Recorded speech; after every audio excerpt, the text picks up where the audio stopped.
Catatan Presiden dan Wakil Presiden Republik Indonesia.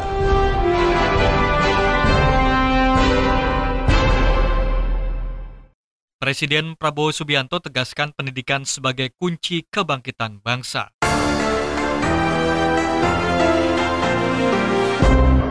Wapres Gibran Rakabuming Raka tegaskan hilirisasi menjadi kunci agar kekayaan Indonesia sebesar-besarnya untuk rakyat.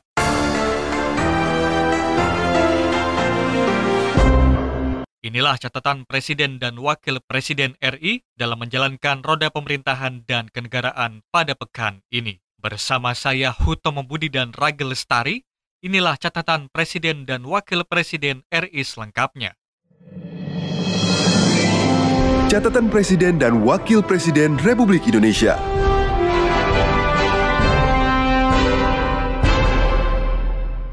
Senin 28 April 2025, Presiden Prabowo Subianto menerima kunjungan kehormatan Chairman Lotte Group, Shin Dong-bin, bersama delegasi Federation of Korean Industries di Istana Merdeka, Jakarta. Pertemuan ini membuahkan hasil positif dengan komitmen investasi tambahan dari sejumlah perusahaan Korea Selatan di berbagai sektor strategis Indonesia. Menko Perekonomian Erlangga Hartarto mengatakan bahwa dalam pertemuan tersebut hadir 19 pengusaha Korea. 18 diantaranya telah memiliki investasi aktif di Indonesia. Sementara total investasi yang telah direalisasikan oleh 19 grup perusahaan tersebut mencapai hampir 15,4 miliar US dollar dengan rencana tambahan investasi sebesar 1,7 miliar US dollar. Pertemuan ini juga menjadi bukti komitmen kuat antara Indonesia dan Korea Selatan dalam mempererat kerjasama ekonomi dan investasi. Turut hadir mendampingi Presiden dalam pertemuan tersebut, diantaranya Wapres Gibran Rakabuming Raka, Menko Perekonomian Erlangga Hartarto, Menteri Investasi dan Hilirisasi Kepala BKPM Rosan Roslani, Mensesnek Prasetyo Hadi, dan Seskap Teddy Indra Wijaya.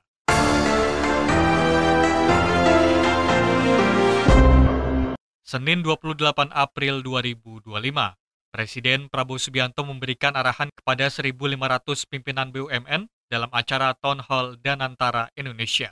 Dalam arahannya, Presiden menekankan pentingnya pengelolaan Danantara Indonesia sebagai kekayaan bangsa yang harus dijaga dengan prinsip transparansi dan tata kelola yang ketat. Kepala negara mengatakan bahwa kekayaan Danantara berpotensi menembus 1 triliun US dollar jika dikelola secara optimal. Presiden menekankan bahwa pengelolaan aset negara harus menghasilkan manfaat nyata bagi rakyat Indonesia. Bahwa Danantara ini adalah kekayaan bangsa Indonesia. Harus dikelola dengan sebaik-baiknya, dijaga, dirawat dengan sistem yang transparan dan sangat ketat. Karena ini adalah kekayaan yang luar biasa dan bisa mendorong kebangkitan kita. Kita kelola dengan baik, kita hitung aset-aset kita, ternyata kita kaya. Mungkin sebentar lagi kekayaan Danantara akan tembus 1 triliun US dollar. Dan kalau dikelola dengan baik, ini bisa menghasilkan dana yang besar untuk bangsa kita. Pendekatan saya seperti itu, saya minta atas nama bangsa dan rakyat, saya minta semua direksi berbuat yang terbaik, tinggalkan praktek-praktek zaman dulu mungkin yang kurang efisien atau ada praktek-praktek yang nggak benar harus ditinggalkan. Acara Town Hall Danantara Indonesia 2025 ini menjadi momentum penting bagi Presiden Prabowo untuk menegaskan arah baru BUMN yang lebih profesional, transparan, dan berorientasi pada kepentingan rakyat Indonesia sejalan dengan visi besar pengelolaan kekayaan negara melalui Danantara Indonesia.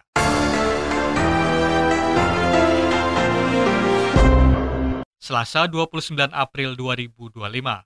Presiden Prabowo Subianto melakukan pertemuan di Istana Merdeka, Jakarta. Ketua MPR RI, Ahmad Muzani yang turut serta dalam pertemuan tersebut, mengatakan bahwa sejumlah isu menjadi pembahasan dalam pertemuan tersebut. Salah satu poin yang menjadi topik pembahasan Presiden, menurut Ketua MPR, yakni evaluasi menyeluruh terhadap direksi BUMN. Evaluasi ini menjadi bagian dari penilaian dan upaya untuk memastikan BUMN menjadi institusi yang kuat dan berkontribusi nyata terhadap pembangunan nasional.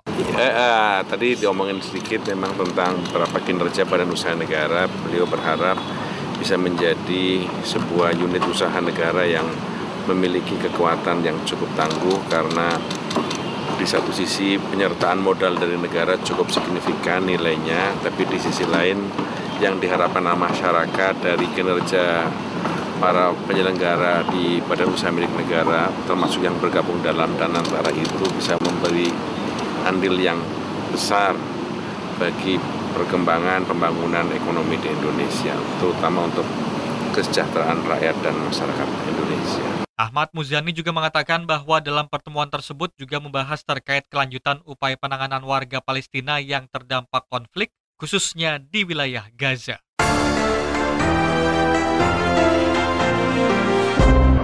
Rabu 30 April 2025, Presiden Prabowo Subianto memimpin rapat terbatas bersama Wakil Presiden Gibran Rakabuming Raka dan sejumlah jajaran Kabinet Merah Putih di Istana Merdeka, Jakarta. Rapat tersebut membahas persiapan pelaksanaan program Sekolah Rakyat, di mana program ini dirancang sebagai langkah nyata untuk memperluas akses pendidikan bagi keluarga miskin dan miskin ekstrim, khususnya mereka yang berada di Desil 1.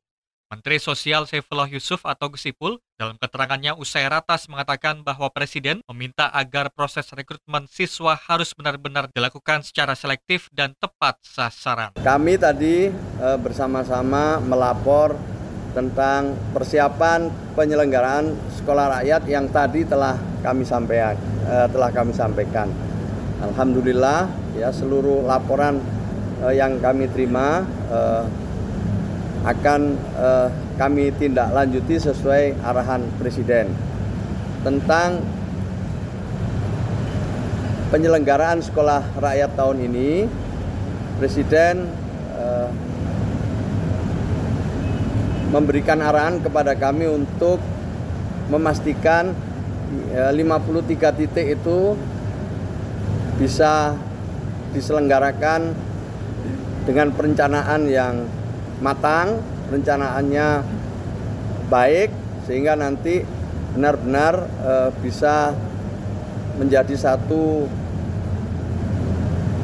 penyelenggaraan yang baik, mulai dari perencanaan, pelaksanaan, dan nanti pada akhirnya sampai ada kelulusan dari siswa-siswa yang ada. Tahun ini kita mulai di 53 titik, tetapi jika memungkinkan ada beberapa lagi titik yang sekarang sedang disurvei oleh Kementerian Pekerjaan Umum, bisa jadi akan bertambah dari yang 53 titik itu. Sementara itu, Menteri Pendidikan Dasar dan Menengah, Dikdasmen, Abdul Muti, menjelaskan bahwa rekrutmen guru untuk sekolah rakyat akan dilakukan secara terintegrasi untuk 3 kategori, yaitu guru, kepala sekolah, dan juga tenaga kependidikan. Menurut Abdul Muti, proses rekrutmen akan menggunakan skema rekrutmen melalui guru ASN dan juga guru P3K.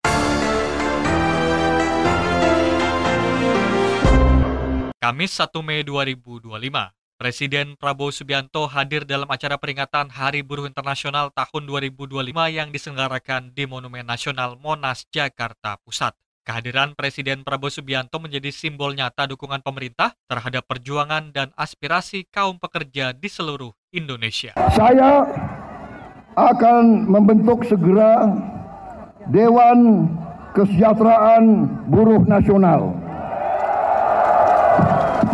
yang akan terdiri dari semua tokoh-tokoh pimpinan buruh seluruh Indonesia. Dan mereka tugasnya adalah mempelajari keadaan buruh dan memberi nasihat kepada Presiden mana undang-undang yang nggak beres, yang nggak melindungi buruh. Mana regulasi yang nggak benar, mereka memberi masukan ke saya dan segera akan kita perbaiki, saudara-saudara sekalian.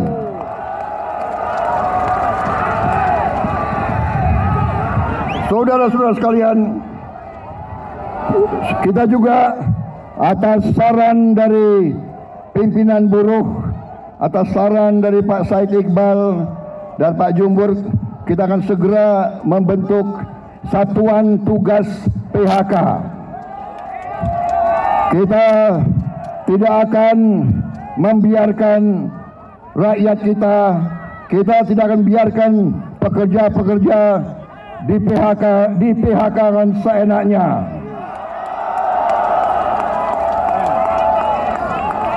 Bila perlu, tidak ragu-ragu kita, negara akan turun tangan, saudara sekalian.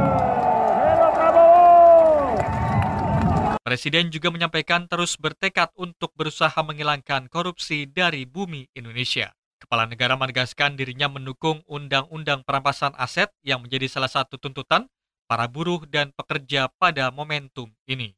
Turut hadir dalam acara tersebut diantaranya Ketua MPR, Ketua dan Wakil Ketua DPR, sejumlah Menteri dan Wakil Menteri Kabinet Merah Putih, Panglima TNI Jenderal Agus Subianto, Kapolri Jenderal Listio Sigit Prabowo, Sekjen Serikat Buruh Internasional Soya Yoshida, Presiden Konfederasi Serikat Buruh Seluruh Indonesia Eli Rosita Silaban, Ketua Umum Konfederasi Serikat Pekerja Indonesia Jumhur Hidayat, Presiden Konfederasi Serikat Pekerja Seluruh Indonesia Andi Gani, dan Presiden Konfederasi Serikat Pekerja Indonesia Said Iqbal.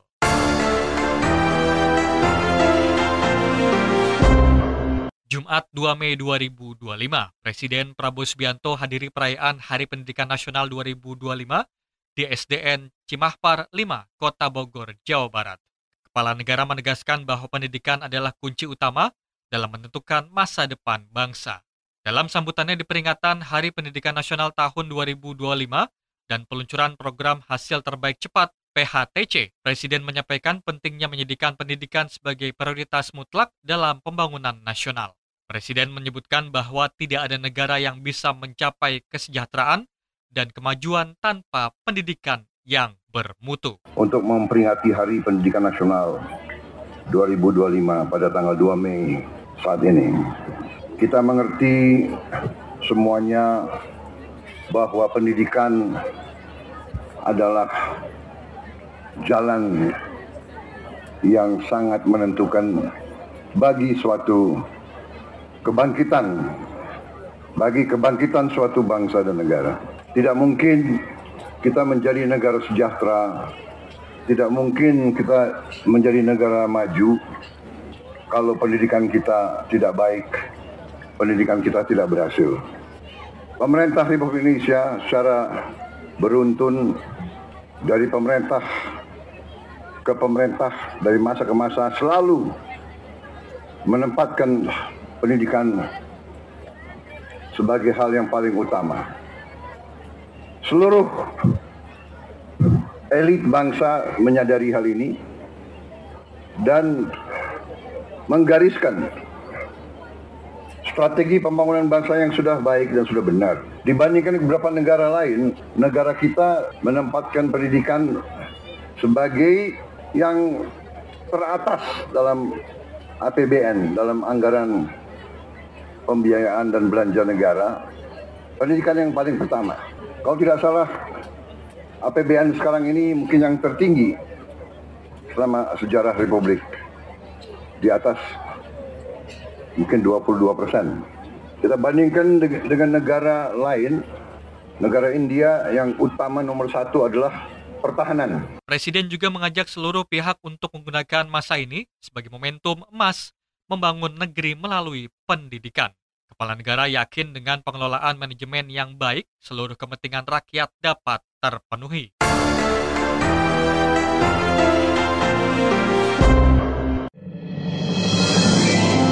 Catatan Presiden dan Wakil Presiden Republik Indonesia.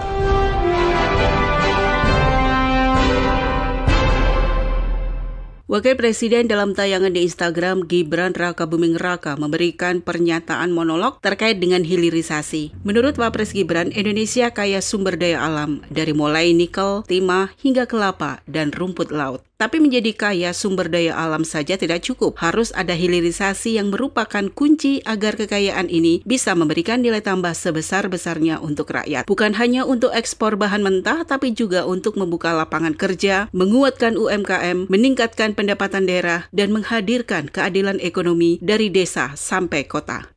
Indonesia dianugerahi sumber daya alam yang luar biasa. Indonesia punya cadangan nikel terbesar di dunia. Cadangan timah kita terbesar kedua di dunia. Kita juga penghasil rumput laut terbesar kedua dunia, serta masih banyak lagi. Tapi nyatanya, sekedar kaya saja ternyata tidak cukup. Karena yang menjadi tantangan justru bagaimana mengolah kekayaan alam ini agar punya nilai tambah maksimal bagi masyarakat. Coba bayangkan, Indonesia sempat menjadi eksportir biji boksit terbesar ketiga dunia. Sayangnya, Indonesia hanya menempati urutan ke-31 sebagai pengekspor panel surya. Padahal ketika boksit diolah menjadi panel surya, nilainya bertambah 194 kali lipat. Besar sekali. Tapi hilirisasi tidak melulu hanya soal batu bara atau minerba. Hilirisasi bisa dilakukan di sektor lain, pertanian, kelautan, perkebunan, bahkan digital. Untuk hilirisasi digital, nanti kita bahas secara khusus di lain waktu. Jadi inti dari hilirisasi adalah pengolahan yang menghasilkan nilai tambah.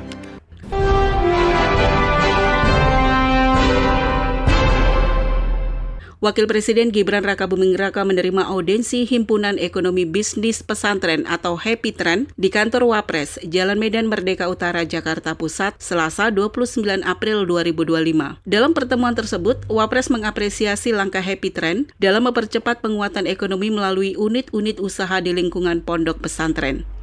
Menurutnya, inisiatif tersebut penting dalam mendorong kemandirian ekonomi serta memperluas kontribusi santri terhadap pembangunan nasional. Wapres juga menekankan pentingnya sinergi yang berkelanjutan antara Happy Trend dan pemerintah demi terwujudnya kesejahteraan pesantren. Sinergi ini dinilai strategis dalam memperkuat peran pesantren sebagai pusat pemberdayaan ekonomi umat, sementara Ketua Umum Happy Trend Kiai Haji Habib Wahab Hasbullah menyampaikan bahwa Wapres memberikan perhatian khusus terhadap implementasi dana abadi pesantren. Ia juga mengungkapkan bahwa Wapres menekankan dana tersebut sebaiknya diprioritaskan untuk mendukung pendidikan para santri. Program akselerasi penguatan ekonomi umat yang telah disusun Happy Trend memiliki potensi besar dalam pembangunan kemandirian ekonomi pesantren, dan saat ini Happy Trend tercatat telah menghimpun lebih dari 10.000 pesantren sebagai anggotanya. Kita audensi untuk mengenalkan program-program Happy Trend. Kita ingin bagaimana program sinergitas ya, sinergi antara himpunan. Ini kan kita pesantren ini anggotanya sudah 10.000 pesantren. Nah, padahal pesantren di Indonesia itu 50.000. Nah, dan santri di Indonesia dikumpulin 5 juta. Nah, sangat potensial kalau kita mengembangkan usaha-usaha pesantren dan usaha-usaha ekonominya pesantren dan bisnisnya. Nah, kita punya wadah namanya Happy Trend, yang kita kenalkan.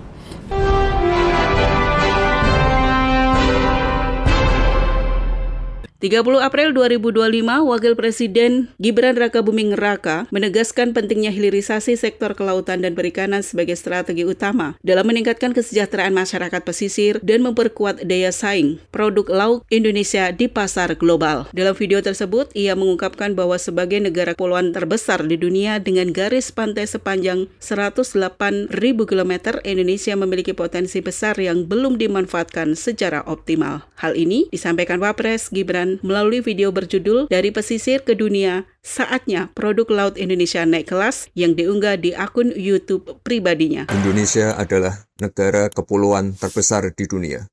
Kekayaan laut kita melimpah. Kita memiliki lebih dari 8.500 spesies biota laut dengan beragam jenis ikan, udang, terumbu karang, rumput laut, dan lainnya. Garis pantai kita terpanjang kedua di dunia. 108.000 km, sekitar 2,5 kali keliling bumi. Sekitar 60% penduduk kita berada di kawasan pesisir. 3,2 juta diantaranya adalah nelayan.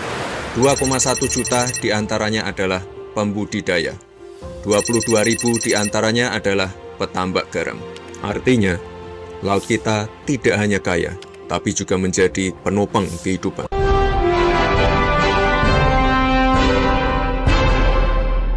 Jumat 2 Mei 2025, Wakil Presiden Gibran Rakabuming mengunjungi kampus BINUS University dalam rangkaian acara bertajuk Creative Job Opportunity with AI. Dalam kunjungan tersebut, Wapres menyampaikan dukungan penuh terhadap berbagai inisiatif BINUS yang mendorong lahirnya generasi muda yang inovatif dan adaptif terhadap perkembangan zaman, khususnya di bidang AI. Menurutnya, pemanfaatan teknologi berbasis AI yang dilakukan mahasiswa BINUS membuktikan bahwa teknologi dapat menjadi solusi nyata bagi tantangan sosial, pendidikan, hingga pengembangan UMKM. Beberapa hari lalu kita ratas bertemu dengan Pak Menteri Pendidikan juga.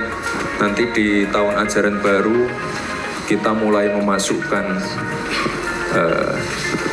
kurikulum AI, pelajaran AI di SD, SMP, SMA, SMK juga. Jadi ini saya sangat senang sekali BINUS sudah menangkap kesempatan ini. Sekali lagi, yang namanya AI itu tidak akan menggantikan manusia, tapi ya manusia yang tidak pakai AI nanti akan dikalahkan sama manusia yang pakai AI. Nanti saya harap teman-teman yang ada di panggung ini bisa mendapatkan funding, karena sekali lagi yang temuan-temuan yang masih pada stage.